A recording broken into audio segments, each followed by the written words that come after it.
Hello friends, నేను మీ David sir. మీరు చూస్తున్నది మన నిజామాబాద్ పట్టణంలో గల గంజిలో ఉన్న క్లాక్ టవర్ని. దీనిని 1905 సంవత్సరంలో సిర్నాపల్లికి చెందినటువంటి జానకి లక్ష్మీబాయి గారు నిర్మించడం అనేది జరిగింది. మన భారత రాజ్యాంగంలో చారిత్రకమైనటువంటి ప్రదేశాలను సంరక్షించాలని, అదేవిధంగా ప్రాథమిక విధులలో ప్రభుత్వం యొక్క ఆస్తులను, చారిత్రక ప్రదేశాలను సంరక్షించాలని మన భారత రాజ్యాంగం మనకి బోధించడం అనేది జరుగుతూ ఉంది. ప్రీవియస్లో మనకి ప్రశ్న ఏ విధంగా వచ్చిందేనంటే, చారిత్రకమైనటువంటి ప్రదేశాలను సంరక్షించాల్సినటువంటి బాధ్యత ఎందులో భాగంగా ఉంది అని అన్నాడు. ప్రాథమిక విధులలో భాగంగా మరియు ఆదేశిక సూత్రాలలో భాగంగా ఉండడం అనేది జరిగింది. చారిత్రకమైనటువంటి ప్రదేశాలను సంరక్షించడం కోసము పనిచేస్తున్నటువంటి సంస్థ ఏది అని కూడా అడిగాడు.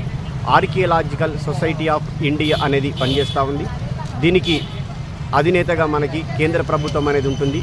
సీనియర్ ఐఏఎస్ని ఈ డిపార్ట్మెంట్కి అధికారిగా ఉంచడం అనేది జరుగుతూ ఉంటుంది. ఒకసారి ప్లే స్టోర్కి వెళ్ళండి, డేవిడ్ సార్ పాలిటీ క్లాసెస్ యాప్ని డౌన్లోడ్ చేసుకోండి, క్లాసెస్ వినండి, ఉద్యోగాలు సంపాదించండి. All the best my dear students.